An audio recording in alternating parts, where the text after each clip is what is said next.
رمضان يا رمضان رمضان يا رمضان رمضان يا رمضان بسم الله الرحمن الرحيم الحمد لله والصلاة والسلام على رسول الله. Урматтуу мекендештер, урматтуу мусулман бир туугандар, ыйык Рамазан күндөрүндө кайрадан сиздер менен жолугуп турганыбызга жаратканга мактоолор, пайгамбарыбызга салам салаваттар айтып, бүгүн дагы мына ошол Рамазан кечелериндеги адатка айланган сабагыбызды улантабыз. Жараткан Аллах Таала кандай дуа тилек максатыңыздар болгонсо кабыл кылсын, билип билбей кылган күнөөлөрүңүздөрдү кечирсин. Кудайым буйруса мына ушул күндөрдө туткан орозолоруңуз кабыл болуп, мээримдүү пайгамбарыбыздын куттуу хадисинде баса белгилеп айткан Ramazandan öz ülüşünü alganlardan, Ramazan'ın hurmatına günöөлөрү keçirilgендерден, Ramazan'ın hurmatına tozokton kutulganlardan bolup, Allah'ın rahmatına tatıktуу bolup, beyiştik insanların katarına kirgende Allah Taala barыңыздарга nasip kılsın. Urmattуу mekendештер, urmattуу musulman bir tuğandarım. Dagı bir jol aytarım, Ramazan kut bolsun. Orozo ayı kut bolsun. Orozoңuздарды жараткан Allah Taala kabul kılsın. Ramazan keçelerine taandık bolgon. Ramazan tündörünü özgöçö basa belgilenip kalgan. Hazreti Umar'dan, baştapkısı peygamberden, andan keyin Hazreti Umar'dan sünnet bolup kalgan taravih, tahajjud namazlarını okuyatabız. Mına uşul namazlarının artıkçılığı, fazileti jönünde bugün biraz söz kılgımız kelip turат. Albatta Peygamber sallallahu aleyhi ve sellem sahabalar menен 3 gün katarынан tahajjud taravih namazını okudu. 4-cü günü Peygamberimiz taravih namazına çıkmay koydu. Sahabalar жалгыз okugandan keyin ertesi günü Peygamber sallallahu aleyhi ve sellem "Ya Resulallah, emne oldu keche taravihke çıkmadınız? Keçeye biz menen çıkıp namaz okubay koydunuz. Uftap kaldınız mı? Çarçap kaldınız mı? Oğurup kaldınız mı?" degen suroodu bergen учурда Peygamber sallallahu aleyhi ve sellem "Men çıkpay koygonum, ataylap çıkpay koydum. Eger katarынан kалтырбай okuy turgan bolsом, bul namazdын seleri үчүн жана ümmetim үчүн farz bolup kalууsundan korktum" deydi. Farz ibadat Peygamberden ayıp kалтырбай atkарган ibadat farzga aylanıp kalуу korkunучу бар эле. Мына ошондуктан да Peygamberimiz 3 gün katarынан çıkıp kede çıkpay koygonu taravih namazı farz bolup kalsa ümmetim atkara alбай калат, силер кыйналып каласыңар деп сахабаларга мына ушинтип жооп берген эле. А болбосо бул мына ошол фарзга тете болгон Рамазан кечелеринде таравих намазы, тахажжуд намаздарын окуу бул фарз намаздан кийинки эң баалуу Peygamber sallallahu aleyhi ve sellem aytқан ең урматтуу намаздардан, ең кадыр бартуу намаздардан мына ошого карабастан Peygamberimiz ümmetim atkara албай калышы мүмкүн. Кээде алыс жерлерге, башкаларга ооза чарга барып калабыз. Кээде чарчап калганда мешитке чыккыбыз келбей калат. Мына ошондой учурда эгер фарз болуп калса, кыйналып калат элек. Ошондуктан дагы Peygamber sallallahu aleyhi ve sellem силер фарз болуп калса аткара албай калышыңардан коркуп, кээ бир күндөрү окубай койдум деп. Peygamber sallallahu aleyhi ve sellem доорунда таравих намазы бул мечитте, үйдө, ар ким каалагандай жалгыздан окуйт эле. Анан болгондо дагы 8 рекет окулат эле. Ал эми Hazreti Umar халифа болуп турган учурда, Peygamber дүнүйөдөн өткөндөн кийин 2-3 жылдан кийин Hazreti Umar жетекчи болуп, падыша болуп турган учурда Hazreti Umar билдеттүү түрдө мечитте окулсун. Андан кийин 8 рекет эмес, 20 рекет окулсун деп мына ошол Hazreti Umar'dan калган бир жакшы сүннөт. Бирок буга бүгүн биздин кээ бир мекендештерибиз каршы чыккандары дагы бар. Биз Peygamberдин доорундагындай окуйбуз, Hazreti Umar'дын доорундагындай эмес деп. Бирок туурасы мына ошол Hazreti Umar'дын доорундагыдай окуганыбыз, Peygamber доорундагындай окуганыбыз. Анткени Peygamber sallallahu aleyhi ve sellem менен кийин кимиңер узагыраак жашасаңар, узагыраак өмүр сүрсөңөр, фасайара ихтилафан касиран, алар көбүрөөк ихтилафка, талаш тартышка туш болот. Мына ошол талаш тартышка туш болгон учурда менин сүннөтүмдү кармангыла жана менин Хулафай Рашидин ал-Махдийин туура жолго жетелеген татыктуу падышаларымдын, менин орунбасарларым, халифаларымдын жолун жолдогула, ошолордун сүннөтүн бекем кармагыла дейт. Албетте бул Peygamber sallallahu aleyhi ve sellem айткан халиф Mahdi halifтердин башчысында бул Hazreti Umar турат. Ошондуктан Hazreti Umar'ды ээрчүүдө биз эч жаңылбайбыз. Hazreti Umar мына ошол түндөлөрү сүйөттерди жандырып, мечитте таравих окууну милдет кылган. Мына ошондуктан дагы Peygamber Hazreti Umar өтүп кеткенден кийин Hazreti Ali айтат: "Я амирал муъминин, наввараллаху кабрак." Аллах Таала кабырыңды нурдансın. "Кама навварта масжидал муслимина фи Рамадан." Мусулмандардын мечитин түндөлөрү нурдатканың сыяктуу бүгүн Аллах Таала сенин кабырыңды нурдатсын дейт. Албетте бул Hazreti Ali'nin эң илимдүүлүгү, Hazreti Umar'дын мына ошол чечиминин тууралыгы, албетте мына ошентип Hazreti Umar'дан калган таравих намазы сүннөт. Мына ушул түнкү намаздардын, кыямул лейлдин артыкчылыгы, фазилети жөнүндө бүгүн биз сиздерге кээ бир аят хадистер менен мына ошол артыкчылыгын түшүндүрөлү дедик. Аллах Таала кереметтүү Кур'анда Исра сүрөсүнүн 42-аятында "Ва минал лейли фатахаджат bihi nafileten lek asa en yeb'asa rabbuka makamen mahmuda." O Muhammed, tündölörü biraz түнкү намазын оку, тахажжуд намазын окугун, балким эген мына ошондо сени татыктуу орунга жайлар, бейиштен татыктуу, мактоого татыктуу болгон орундан сага орун берер. Эгер түнкү намаздарын калтырбай окусаң дейт. Түнкү намаз мына ошол эмне? Жараткан Аллах Тааланын ыраазычылыгын алганга, өзгөчө жараткан Аллах Таала өзү ыраазы болуп бере турган бейиштеги чоң даражаларга жетүүгө себеп болот экен. Пайгамбар саллаллаху алейхи вассалам өзүнүн кутуу хадисинин биринде инна фил джаннати гурфа, бейиште бир бөлмө бар. Юра захируха мин батиниха, içinen sırtı, ve min batiniha zahiruha, sırtından içi görüngön özgöçe bir beyişte üy var. Fakile limen ya Resulallah, sahabalar aytıştı, ya Resulallah, sırtından içi görüngön kovuzluğu, içinen sırtı görüngön bu kovuzu kim için dediler? Peygamber sallallahu aleyhi ve sellem aytı, limen atabel kelam, kim жақсы söz söylese. Bugün Ramazan geceleri, Ramazan günlerinde жүрөбүz. Tek kana jegenden, içkenden tıyılbastan belkim, jaman sözdөн da, жалган айтқандан да, урушуп талашкандан да тыйылалы деп айтты. Пайгамбар саллаллаху алейхи ва саллям башка bir hadisinde Ramazan günlerinde sizler менен бирөө келип талаш тартышат турган болсо, inni mri'in saim. Men ороза кармоочуларданмын деп туруп, тентеге теңелип терек койсе киришпесен, этияттагыла дейт. Мына ошондуктан бул кечелерде өзгөчө, мына ошол телевизия этияттап, жакшы сөз сүйлөгөндөр үчүн Пайгамбар саллаллаху алейхи ва саллям айтат, бейиштеги ал үй liman atabel kelam, жакшы сөз сүйлөгөндөр үчүн. Liman atabel kelam, жакшы сөз сүйлөгөндөр үчүн. Wa at'ama ta'am, тамак бергендер үчүн. Өзгөчө бүгүн ифтарликке чакырып, озачарга чакырып, кол кошунан тууган урукту, катташпай калган эже карындаш, тууган уруктарды, куда сөйөктөрдү чакырып, мына ошол ооз ачылып, ушунун шылтоосунда мамилени бекемдей турган болсок, бул дагы мына ошол бейиштеги чоң Qoz uyga baruga sebep bola turganlardan ekan. Wa bata qa'iman wan nas niyam. Jana özgöçö beyiştegi almaqtalangan jakşınakay bolgon uy adamlar uktap atkanda түндөлөрү намаз окугандар үчүн дейт. Ошондуктан дагы бүгүнкү биздин окуп аткан таравих намаздарыбыз Кудайым буйрса, мына ошол 1,5 саат, 2 саат эркектер келип мечитте, апаларыбыз, эжелерибиз үйлөрүндө окуп атат, өздөрүнүн бөлмөсүндө.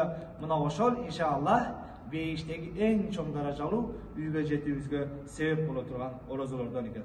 Жана баса белгилеп кете турган урматтуу мусулман бир туугандар, орозо кармаганда тек гана суусундуктан жана жеп ичкенден гана тыйылбастан, өзгөчө мына ошол жаман сөздөн дагы, гыйбаттан дагы тыйылалы. Пайгамбар саллаллаху алейхи ва саллям башка бир хадисинде мына ошол жолдо баратып, эки аялды көрүп туруп, адал нерсе менен, халал нерсе менен ооз жапкан экенсиңер, бирок арам нерсе менен оозуңарды ачып алдыңар деп, мына ошол гыйбат кылып аткан эки аялга кетип, түкүргүлө деп түкүрткөндө, мына ошол оозунан жанакындай кан чыккан деп Пайгамбар саллаллаху алейхи ва саллям мына ошол тарихынан бизге белгилүү. Ошондуктан дагы иншаллах бул Рамазанда мына ошол адал нерседен тыйылгандан кийин жараткан Аллах Таала арам кылган жаман сөздөн, ушактан, гыйбаттан дагы тыйылганды. Аллах Таала баарыбызга насип кылсын. Пайгамбар саллаллаху алейхи ва саллям үммөттү, өзгөчө өзүнүн сахабаларын түнкү намаздарга аябай көп кызыктырат эле. Түнкү намаздарды көп окугула. Анткени бул түнкү намаз силерден мурдагы салих инсандардан калган. Аллах Таалага жакындата турган ибадаттардан. Жамандыгыңарды, күнөөңөрдү кетирет, кафарат кылат. Күнөөдөн адамды тосот түнкү ибадаттар. Жана ошондой эле ооруган денелерге сергектик, шифа берет деп айтат эле. Ошондуктан дагы түнкү намазга эгер бекем боло турган болсо, өзгөчө моундай Рамазан кечелеринде. Пайгамбар саллаллаху алейхи ва саллям башка бир хадисинде айтат: "Инна фил лейли ла саатун ла ювафиқуха абдун муслимун ясалуллаха фиха хайран илля атаху ва залика куллу лейла." Түндө ушундай бир минуттар бар, ушундай бир убакыттар бар.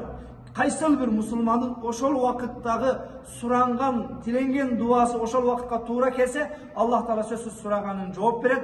Албетте бул берекелүү убакыт, бул дуалар кабыл боло турган убакыт ар бир кечеде бар деп жөнөкөй кечелерди айта турган болсо, Рамазан кечелеринде күн баткандан таң атканга чейин мына ушундай берекелүү убакыттар. Ошондуктан көп дуа, тилек айтканга өзгөчө бир мүмкүнчүлүк. Өзгөчө кээ бир биздин мусулман бир туугандарыбыз бүгүн дагы колу тынбастан мына ошол кээ бир нерселерге комментарий жазып, башка кылып шылтоолоп, ар нерселерди критика айтып кеткен мусулман бир туугандар Facebook'ка жазган менен, Instagram'га жазган менен маселе чечилбейт. Маселе бүгүн мына ошол арманыңды, дардыңды, кээ бир сенин проблемаң боло турган болсо, аны Facebook'ка жазгандын ордуна алаканыңды жайып, эки рекет намаз окуп, Аллахтан сурай турган болсок, бүгүнкү биздин Рамазан түндөрү дуалар сөзсүз кабыл боло турган, асман эшиктери ачылган, тозок эшиктери жабылган, жараткандын рахматы нөшөрлөп жаап турган кечелер. Ошондуктан кандай maksat tilekleriniz болгон болса, иншалла ушул кечелерде жараткандан сурап, бүт максаттарыбызды ишке орундатып алууга Аллах Тааладан бир чоң мүмкүнчүлүк. Түнкү намаздар. Аннаху афдалу салати бa'дал фараид. Farz namazlardan keyingi en жақсы namaz. Afdalus salati ba'dal faridati salatul layl. Түнкү farz namazdan keyingi en жақсы namaz bu түнкү tahajjudlar. Allah Taala keremetli Kur'an'da laqad kana lakum fi rasulillahi uswatun hasana. Sizler üçün peygamberdə көркөм örnekler var deydi, ülgüler var deydi. Peygamberimiz bari ülgü tutup, örnek tutup, kumir tutup geliriz. Peygamber sallallahu aleyhi ve sellem turalı Ayşe neyimiz aytat. Kana Nebi sallallahu aleyhi ve sellem yaqumu minel-leyli hatta tatafattara qadamah. Peygamber tündeler namaz okuytile iki putu şişip ketkenге чейин deydi. Fakultu lahu lima tasna zalika ya Resulallah. Peygamber'e kündördüm binde özünü putu şişip ketkende men ayttım deydi Ayşe neyimiz. Ya Resulallah, emnele mınça özüңdү kıynaysın, putun şişip ketkense nele namaz okuysun? Qad gufira laka ma taqaddama min zambika ve ma ta'akhkhar. Çındığında Allah Taala senin ötkön jana kelerki günölөрүңdү kechirgen emesmi? Emnele mintip özüңüzdü kıynaysız ya Resulallah desem, Peygamber sallallahu aleyhi ve sellem aytты deydi. Afala akunu abdan shakura. Şükür keltirgen. Kudayga köprөөк şükür aytkан pende bolбоймун go Ayşe dep жооп берди. Andıktan урматтуу musulman bir tuğanlar, бұл Рамазанга жетпегендер канча. Жетсе дагы бүгүн ден соолугу жооп бербей, ар кандай bir шылтоолор менен жумушуна байланыштуу, башкасына байланыштуу үй бүлөмдү багам деп орозо кармай албаган канчалаган инсандар бар. Бирок сиз экөөбүз бүгүн Аллах ден соолук берип, мүмкүнчүлүк берип, өмүр берип, мына ушундай Рамазан күндөрүндө турабыз, Аллахка шүгүр кетирип, көп намаз айталы. Peygamber sallallahu aleyhi ve sellem ötkön ketken günölörlük keçirilgen, masum Allah Taala tarafından günөө kılууdan tosulungandыгына карабастан afala akunu abdan shakura. Allah'a şükür ketirgen bende bolбоймун дейт экен. Ал эми сиз экөөбүздүн Allah Taala кереметтүү Кур'анда айткандай, балил инсану ala nafsihi basira. Адам өзүн өзү аябай жакшы билет дейт. Qanday günölөрүбүz бар, qanday соогубуз бар, өзүбүздү аябай жакшы билебиз. Ошондуктан дагы өткөн күнөлөргө тообо кылып, кечирүүсүн суранып, жана канчалык күнөөкөр болгондугубузга карабастан, ушундай берекелүү түндөргө жеткирип, ибадат кылууга мүмкүнчүлүк берген жараткан Аллах Таалага шүгүр айткан пенделерден болор, урматтуу мусулман тугандар. Ан Хузайфа радиаллаху таала анху قال: صليت مع النبي ذات ليلة فافتتح البقرة. Huzayfa деген сахабасы айтат пайгамбарыбыздын күндөрдүн биринде пайгамбар менен тахажжуд намаз окуп калдым эле, пайгамбар Бакара сүрөсүнө киришти дейт. Мен ойлодум дейт, факулту яркау биха. Бакараны окуп бүтүп рүкүгө барса керек деп ойлодум дейт. Сумма фтатаха ниса факарааха. Андан кийин Бакарадан кийин рүкүгө барбастан Ниса сүрөсүнө өтүп кетти, рүкү кылган жок. Андан кийин Али Имранга өттү, рүкү кылган жок.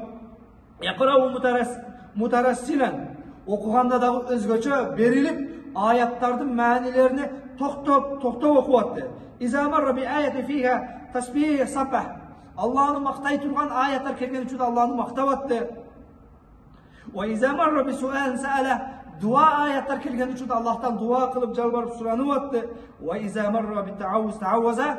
Аллахтан тозоктон кутулууну сурай турган аяттар келген учурда Аллахым мына ушул нерселерден бизди куткар деп, мына ушундай айтабыз деп Пайгамбар саллаллаху алейхи ва саллям намаз окуду дейт. Албетте бул Пайгамбар саллаллаху алейхи ва саллямдын ибадатка берилгени. Ибадатка болгон сүйүүсү, жаратканга болгон сүйүүсү уйкудан денесин рахаттандырганга караганда жараткан Аллах Таала менен болгон мамиле аябай беке беле. Ошондуктан Пайгамбардан үлгү туткан, Пайгамбарды ээрчиген үммөт жыл 12 ай дебейди. Жоқ дегенде мына ушул Аллахтын рахматы, мээрими, кечирими жааган, асман эшиктери ачылган, дуалар кабыл боло турган, нафил ибадаттар фарызга тете болгон, мына ушул Рамазан кечелеринде 2 саат, 3 саат иншалла таравих намаздарында эркектерибиз мечитте бекен бололу, аялдарыбыз өзүбүздүн үйүбүздө намаз кылабыз да, жараткан Аллах Таала иншалла мына ушул Рамазан кечелерин ибадат менен, дуа менен өткөргөнгө иншалла мүмкүнчүлүк берсин. Түнкү намаз, түнкү ибадат бул аябай татаал, оор. Чындыгында келип намаз баштаганда башкада канчада бүтөт, канча парадан окуйбуз, 1 саатта бүтөбү, 1,5 саатта бүтөбү, 2 саатта бүтөбү деп мечит тандаган инсандар бар. Теги мечитке барсаң эртерээк бүтөт, теги мечитке барсаң кечирээк бүтөт деп. Өзгөчө анткени бул түнкү намаз оор. Хасан ал-Басри айтат, түнкү намаздан өткөн эң оор ибадат жок дейт. Анткени уйку басат, кечке жумуштан башкадан чарчагансыз, нервиңизге салган, денеңиз чарчаган. Мына ошол эмне баарын эс алдыра турган учурда Аллах менен болуу бул аябай оор. Мына ошондуктан дагы урматтуу мусулман тугандар, ошого карабастан Аллахтын рахматын, кечиримин үмүт кылып, мечитибиз алхамдулилlah толуп, Кыргызстаныбызда канча мечит болбосун, бардыгы tola taravih, tahajjud namazlarını okup atышат. İnşallah Allah Taala ошондой бекем кылсын. Бул албетте биздин элибиздин жаратканды сүйгөндүгү жана жараткандын биздин элибизди сүйгөндүгүнүн белгиси. Ибадатка мүмкүнчүлүк берип, Рамазан кечелеринде мечитте отуруп аткандыгыбыз. Аллах Таала ушул жолдон бекем кылсын. Окуган намазыңыздар, туткан оразаңыздар кабыл болсун. Ассаламу алейкум ва рахматуллахи ва баракатуху. Ramadan ya Ramadan